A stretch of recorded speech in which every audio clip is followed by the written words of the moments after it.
नमस्कार, आप देख रहे हैं सी न्यूज भारत में हूं आपके साथ ज्योति अरोरा। वक्त हो गया है न्यूज बुलेटिन का, तो आइए नजर डालते हैं इस वक्त की खास खबरों पर। आजमगढ़ थाना गंभीरपुर के गंभीरपुर चौकी क्षेत्र के सिंघाड़ा गांव में ही एक वीडियो वायरल हो रहे थे। दलित महिला से ग्राम प्रधान ने मारपीट की है। पुलिस अधीक्षक सुधीर कुमार सिंह ने तुरंत मामले को संज्ञान में लेते हुए प्रधान के खिलाफ मुकदमा SC/ST का दर्ज करते हुए गिरफ्तारी के आदेश जारी कर दिए। देखिए, गंभीरपुर में एक वीडियो कल आपके द्वारा दिखाया गया था, जो वीडियो वायरल हो रहा था।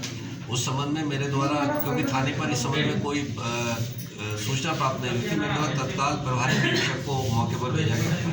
तो ये तथ्य मालूम है कि वहाँ पर ग्राम समाज की ज़मीन में एक पंचायत भवन प्रधान द्वारा बनवाया जा रहा है। उसके बराबर में कुछ और ज़मीन है जो कि दूसरे लोगों की है। वो लोग नहीं चाहते थे, क्योंकि इस ज़मीन का यूज़ करते थे, वो लोग नहीं चाहते थे कि यहाँ पर पंचायत भवन बने और वो इस ज़मीन का उपभोग करने से वंचित रह जाए। उन्होंने अपनी महिला को आगे करके वहाँ पर महिलाओं को आगे करके भेजा और उनमें से एक महिला ने प्रधान का गिरहवान पकड़ लिया, जिसके बाद प्रधान ने उन महिलाओं को के ऊपर, जैसे वीडियो में दिखाया जा रहा है, उनके ऊपर कुछ थप्पड़ मारे इस संबंध में। लेकिन महिला की ऊपर हाथ उठाना अपने आप में एक अपराध है। इस संबंध में तत्काल प्रभाव से मुकदमा दर्ज किया गया है और प्रधान को गिरफ्तार करके जेल में। सर, किन धाराओं में मुकदमा दर्ज किया था? देखिए, 323 मारपीट की धारा, 323 504 SC/ST। आजमगढ़ से सी न्यूज संवाददाता CV भास्कर की रिपोर्ट। आजमगढ़ थाना सिधारी क्षेत्र के सराय धनी गांव से सूचना आई कि बाइक सवार बदमाशों ने कमलदेव यादव उर्फ बबलू पुत्र राजाराम यादव को गोली मारकर फरार हो गए। पुलिस तुरंत मौके पर पहुंचकर क्षेत्र में घेराबंदी कर दी और जांच में पता चला कि स्वयं असला साफ कर रहा था और फायर हो गया और गोली हाथ व पैर में लग गई, जो कि इलाज करा के भाई के साथ भागने की फिराक में था। तभी पुलिस ने दोनों भाइयों को असलहे के साथ गिरफ्तार कर लिया। लगने की सूचना प्राप्त हुई थी, हॉस्पिटल में गए थे। उस सूचना पर तत्काल प्रभारी निरीक्षक सिधारी मौके वहां पर पहुंचे हॉस्पिटल में, और प्रथम दृष्टया हाथ में और पैर में गोली का जो एंगल लगा हुआ था, प्रथम दृष्टया ये लग रहा था कि गोली किसी के द्वारा नहीं मारी गई है, बल्कि इनके द्वारा कोई असला साफ सफाई करते हुए ये गोली चली है। इनके द्वारा सूचना प्राप्त हुई थी कि 3 लोग मोटरसाइकिल से आए और गोली मारकर चले गए। एंगल से उस हिसाब से नहीं लग रहा था। प्रभारी सिधारी द्वारा तुरंत मौके पर जो घटनास्थल बताया गया था इनका गांव, वहाँ का जांच पड़ताल की गई, तो वहाँ पर ये 2 पिस्टल मिले और वहाँ से ऑडियो भी इनके बीच का मिला, जो आपस की वार्तालाप थी। उसमें ये क्लियर हुआ कि ये इनके यहाँ तिलक होने वाला था, जिसके लिए ये पिस्टल साफ कर रहा है। पिस्टल साफ करते हुए गोली चल गई, जिससे इनके हाथ और पैर में गोली लग गई। इसमें 2 पिस्टल इनके घर से मिले हैं, जो कि अवैध हैं, और दोनों भाई गिरफ्तार किए गए हैं। इन्हें मुकदमा पंजीकृत कर जेल मुकदमा पंजीकृत किया गया और जेल भेजा जाए। सर, जिस तरीके से पुलिस को इन्होंने गुमराह किया है और इलीगल तरीके से इस घटना को अंजाम दे के और दूसरे पर आरोप लगाना, ये कितना सही है सर? देखिए, ये बिल्कुल गुमराह करना चाहते थे, और पुलिस अगर इसमें सतर्क नहीं होती और इंस्पेक्टर साहब द्वारा इसमें त्वरित कार्रवाई ना की गई होती, तो इनके द्वारा ये पूरी घटना बनाई गई थी। 3 लोग गाड़ी से, एक मोटरसाइकिल से आए, गोली मारकर भाग गए। उससे सनसनी फैली। आज के अखबारों में भी आपने देखा होगा, प्रिंट मीडिया में देखा होगा, ये चीज़ निकली हुई है। उन्होंने भरसक कोशिश की कि घटना को तोड़ मरोड़ कर दूसरा रूप दे दें और खुद बच जाए, लेकिन इनके घर से पिस्टल बरामद हुए और ऑडियो बरामद हुआ, जिससे बिल्कुल साबित हो गया कि इनके द्वारा ये पिस्टल साफ किए जा रहे थे और उसी पिस्टल साफ करने गोली चलने से घायल। बैकग्राउंड कुछ इनका सर? देखिए, इसके बारे में अभी जानकारी और की जा रही है और जानकारी करके इसमें अवगत कराएंगे। आजमगढ़ से सी न्यूज संवाददाता CV भास्कर की रिपोर्ट। जय आदिवासी युवा शक्ति संगठन द्वारा रैली निकालकर कार्यकर्ता सम्मेलन कर SDM को ज्ञापन सौंपा। जय आदिवासी युवा शक्ति संगठन द्वारा राज्यपाल को SDM सोहागपुर के माध्यम से ज्ञापन सौंपा, जिसमें 30 बिंदु थे। मुख्य रूप से विषय था, सरकार द्वारा 40% वनों के निजीकरण को रोका जाए। होशंगाबाद से सी न्यूज संवाददाता सुरेश की रिपोर्ट। देपालपुर में संस्था निर्भय द्वारा दीपावली मिलन समारोह का आयोजन किया गया, जिसमें पूर्व विधायक मनोज पटेल, सांसद शंकर लालवानी, भारतीय जनता पार्टी के जिलाध्यक्ष राजेश सोनकर, गौरव रणदिवे एवं कई नेता शामिल हुए। इस कार्यक्रम के माध्यम से बड़ी संख्या में भारतीय जनता पार्टी के कार्यकर्ता जुटे। ये कार्यक्रम इंदौर रोड स्थित बालाजी वाटिका में आयोजित किया गया, जिसमें गांव-गांव से भारतीय जनता पार्टी के कार्यकर्ता और वरिष्ठ नेता शामिल हुए। माननीय मुख्यमंत्री जी और केंद्र सरकार की योजना के अंतर्गत और मुझे बताया गया कि यहाँ कांग्रेस के विधायक ने पूजन किया, जबकि वो केंद्र की योजना प्रदेश सरकार शिवराज सिंह चौहान जी के माध्यम से पूरी हो रही है। दूसरा, उन्होंने जो 15 महीने का कार्यकाल था उन्होंने कुछ देपालपुर के लिए किया नहीं, और जो हम कर रहे हैं उसका नारा लेके पूजन कर रहे हैं, तो ये ठीक नहीं है। हम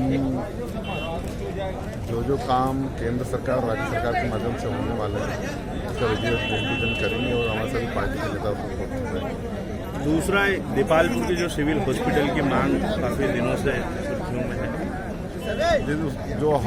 जो सिविल डिस्ट्रिक्ट है उसको ऑपरेशन करना है, और उसके लिए बीच में जगह की भी बात हुई थी, उस जगह की भी हो गई है, क्योंकि आचार संहिता लगी थी उसमें आगे नहीं बढ़ पाया। अब उसको लेकर भी हम आगे बात करें। एक खेल मैदान की युवाओं की काफ़ी मांग है, इसको लेकर आपने पत्र भी लिखा। उस समय पत्र आया था, मैंने प्रदेश के उस समय चूँकि कांग्रेस की सरकार मैंने केंद्रीय जो खेल मंत्री हैं उनको वो पत्र भी दिया था, वहाँ से प्रदेश सरकार के लिए आ गया। अगर हमें जमीन उपलब्ध मिलती तो सरकार को कैसे करेगी। ये जो सड़क की 105 किलोमीटर की जो 200 करोड़ की लागत की जो सड़क बनाई जा रही, बहुत ही घटिया स्तर की बनाई जा रही, लगातार मीडिया में भी आई है। पिछले 15 महीनों में जिस प्रकार पूरे प्रदेश में भ्रष्टाचार हो रहा है, ये उसी का परिणाम है। आप ठेकेदारों से जाके बात करिए, आपको मालूम पड़ जाएगा किस प्रकार कांग्रेस 5 ठेकेदार बदल चुके हैं, किस प्रकार कांग्रेस के लोगों ने उनको चूसा है। वो कहाँ से आएगा? जो कांग्रेस के लोग उनको वसूल करते हैं वो वहीं से निकालते हैं। लेकिन अब इसमें आगे हम शिकायत लिए, हमने अधिकारी को बोला है, वो जांच कर रहे हैं। देपालपुर में आपने उद्योग लगाने की भी बात की। इंदौर से कैमरा पर्सन रईस मेहर के साथ साबिर हुसैन की report. Mauranipur Jhansi national highway पर तेज रफ्तार से फर्राटा मारती हुई बस ओवरटेक करने के चक्कर में हाईवे से नीचे जा गिरी, जिसमें सवार लगभग 2 दर्जन से अधिक यात्री गंभीर रूप से घायल हो गए, जिन्हें राहगीरों व कोतवाली पुलिस व स्क्वाड की मदद से सामुदायिक स्वास्थ्य केंद्र पहुंचाया गया। वहीं घटना के बाद बस चालक बस स्टॉप मौके से फरार। क्या नाम है तुम्हारा? नाम रोहित। कहाँ से आ रहे थे बेटा? चकारा। कहाँ जा रही थी गाड़ी? गाड़ी झांसी। कैसे पलटी है गाड़ी? पता नहीं, अपने आप ये सामने बस आ गई। हाँ। और एकदम से उनने कट लिया। हाँ। तो नीचे पलट गई और यहाँ पे लग गई मेरे। अच्छा, कितने लोग बस में सवार थे? कम से कम होंगे 50-60 लोग। कितने लोग घायल हो गए हैं? पता नहीं, अभी तो 3-4 लोग दिखाई दे रहे हैं। अच्छा, और बाकी लोग? बाकी इलाज के लिए चले गए अपने। अच्छा। अपने घर चले गए होंगे। ठीक है। अरविंद सिंह। अरविंद सिंह, ये घटना कैसे हुई है? घटना जी डिपो बस को ओवरटेक कर रही थी जी। हाँ, ओवरटेक कर रही, सामने से वाहन आ रहा था और ड्राइवर ने मतलब उसने सिग्नल दिया आगे वाले ने कि नहीं अभी नहीं करो हाथ पे सारा, लेकिन ड्राइवर ने जबरदस्ती किया, इस वजह से जी मतलब नीचे खाई में चली गई। उसमें कितने लोग घायल हुए हैं? इसमें कम से कम 30-35 लोग घायल हो गए, 50-60 लोग 50-60 लोग। मतलब 30-35 लोग गंभीर हालत हाँ, गंभीर हालत में हैं, और कुछ अब निकल गए, किसी का मतलब हाथ टूटा है, किसी की नाक भी फटी है, किसी की किसी की कमर में है, सब जगह से, किसी को सीने में भी चोट है। बहुत जगह चोट है लोगों को। झांसी से कैमरा पर्सन प्रभात सानी के साथ राजीव सक्सेना की रिपोर्ट।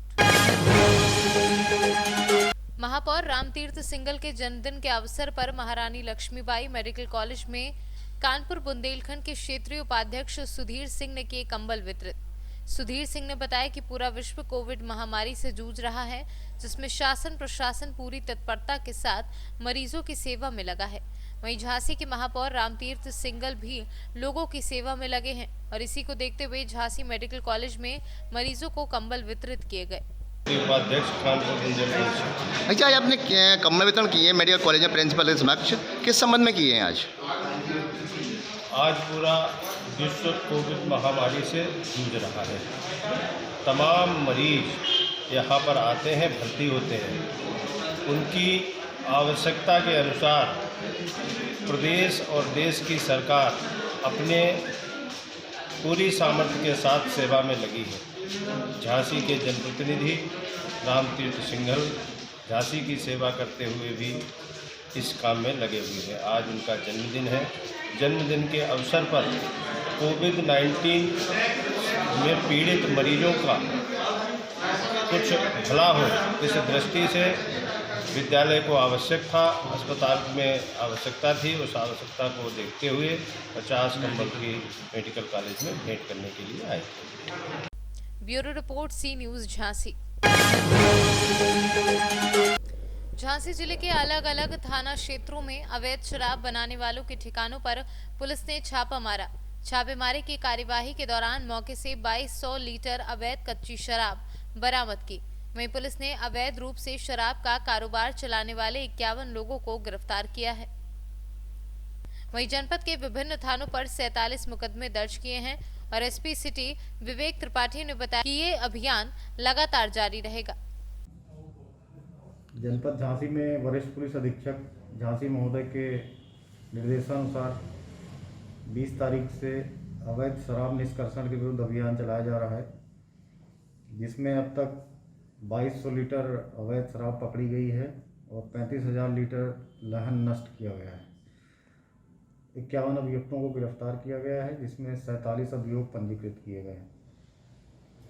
ये अभियान 30 तारीख तक जारी रहेगा, जिसमें अवैध शराब निष्कर्षण के विरुद्ध और मिलावटी शराब के विरुद्ध कार्रवाई जारी रहेगी। सी न्यूज़ ब्यूरो झांसी की रिपोर्ट।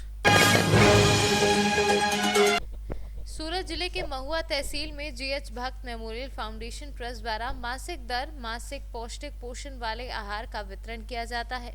पूनम चंद भाई भक्ता, निखिल व्यास, केतन शुक्ला, पारस व्यास और ट्रस्ट के मंडलों ने बताया कि हर महीने की 23 तारीख को इस ट्रस्ट द्वारा कुपोषण से बचने के लिए अनाज वितरण किया जाता है। उसमें सफरजन, केला, मौसम्बी डालकर डाडम, खजूर, बिस्किट, चिकी जैसे अनेक पौष्टिक आहार दिए जाते हैं ताकि महुआ तहसील कुपोषण से मुक्त हो सके। तकरीबन 80 बच्चों को ये पौष्टिक आहार दिया जाता है। सूरत से सी न्यूज़ संवाददाता निलय भट्ट की रिपोर्ट। आम जन व्यापारी से लेकर उद्योगपति तक कोरोना काल के उस दौर में आर्थिक परेशानियों का सामना कर रहा है, लेकिन कुछ दबंग इस दौर का खुले तौर पर फायदा उठा रहे हैं। कुछ ऐसा ही मामला बुराड़ थाना इलाके से सामने आया है, जहां वार्ड क्रमांक 1 निवासी रोहित कुशवाहा नामक शख्स ने बुराड़ निवासी नोमान रंगरेज व गुड्डू सियानी नामक व्यक्तियों पर घर जलाने व जान से मारने का गंभीर आरोप लगाते हुए शिकायत दर्ज कराई है। मैं रीजनल से रहने वाला हूं, रीजनल का, और मेरे पिताजी ने नोमान भारत साइकिल वाले से पैसा लिए थे और मम्मी के इलाज के लिए, और उनको जो है तो ब्याज पे लिए थे, तो पैसा दे रहे थे और अचानक से लॉकडाउन की वजह से पैसा नहीं दे पाए। तो वो जो है तो बोल रहे हैं, कहते हैं कि ज़मीन खाली कर दो नहीं तो फिर हम आग लगा देंगे और मारने की धमकी दे रहे हैं। और जब पैसा देने के लिए हम तैयार हैं तो नहीं ले रहे हैं। जो करना कर रहे हैं। अब ज़मीन पे कब्जा क्यों करना चाहते हैं ये तो नहीं पता, लेकिन हो गया, बस बोल रहे हैं कि ज़मीन खाली कर दो। कौन है, अपराधी है क्या है? अब पता नहीं है। कुछ माह पूर्व कुछ उसमें जंगली जानवर के तस्करी पकड़े गए थे। हाँ जी सर, वही है।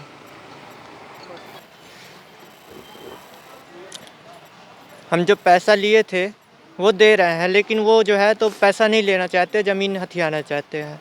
और हर महीना जो है तो 9,600 देते थे। 19,000। इसकी शिकायत कहाँ की है आप? बुढ़ार थाना में किए थे, लेकिन कोई सुनवाई नहीं हुई। और अभी भी गया तो सर बोले कि त्रिपाठी सर जी देखेंगे, और त्रिपाठी सर है नहीं। के खिलाफ शिकायत आई, उस पर क्या मामला? ये अभी हमारे थाने में एक रोहित कुशवाहा है, सिंहपुर का रहने वाला है। उसने एक शिकायत दी है कि जिसकी माँ थी तो उसने कोई पैसा उधार लिया था, कोई नोमान अंग्रेज और एक और उधार था, और बदले में अब वो इनकी ज़मीन की रजिस्ट्री कराना चाहता है, जबकि रोहित के नाम से ज़मीन नामांतरित हो गई, मांग की ख़त्म हो गई है। अभी शिकायत दी जिसकी हम जांच कर रहे हैं और सख्त कार्रवाई करेंगे। अगर गलत कर रहे हैं नौमान और दूसरा कोई व्यक्ति उनके खिलाफ सख्त कार्रवाई कर मुकदमा कायम किया। फरियादी कह रहा है कि सर कुछ सूद का मामला है, ब्याज का, जिन्होंने इस मामले में अभी मेरी उस लड़के से बात हुई है, उसने पैसा उधार लेने की बात बताई, सारी तस्दीक की जा रही है। अगर ये बात भी आती सूदखोरी की तो उसको सूदखोरी का भी मुकदमा कायम किया जाएगा। शेडोल से सीनू संवाददाता विनय की रिपोर्ट। फिलहाल इस वक्त के न्यूज बुलेटिन में बस इतना ही। देश और दुनिया की तमाम बड़ी खबरों के लिए आप देखते रहिए सी न्यूज भारत।